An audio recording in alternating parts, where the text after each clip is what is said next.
Climate change is a long-term alteration in the average weather patterns that have come to define Earth's local, regional, and global climates. These changes have a broad range of observed effects that are synonymous with the term. Climate change is caused by factors such as biotic processes, variations in solar radiation received by Earth, plate tectonics, and volcanic eruptions. However, human activities have been the dominant cause of climate change since the mid-20th century. The burning of fossil fuels, deforestation, agriculture, and other activities have increased the concentration of greenhouse gases in the atmosphere, which trap heat and warm the planet. The dangers of climate change to the world are numerous and severe. Net zero is an ideal state where the amount of greenhouse gases GHGs released into the Earth's atmosphere is balanced by the amount of GHGs removed. According to United Nations, more than 70 countries, including the biggest polluters, China, the United States, and the European Union, have set a net zero target covering about 76% of global emissions. The term net zero is important because, for CO2 at least, this is the state at which global warming stops. The Paris Agreement underlines the need for net zero. It requires states to achieve a balance between anthropogenic emissions by sources and removals by sinks of greenhouse gases in the second half of this century. To go net zero is to reduce greenhouse gas emissions and/or to ensure that any ongoing emissions are balanced by removals.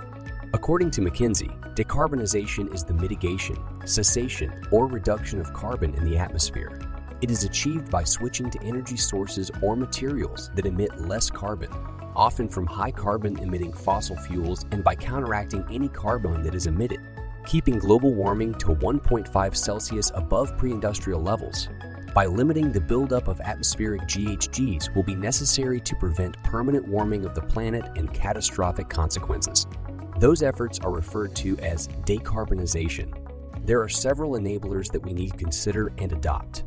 Economics. Although the costs of wind, solar, and batteries continue to decline, the final cost is largely driven by access to cheap finance, and this is not the case all over the world.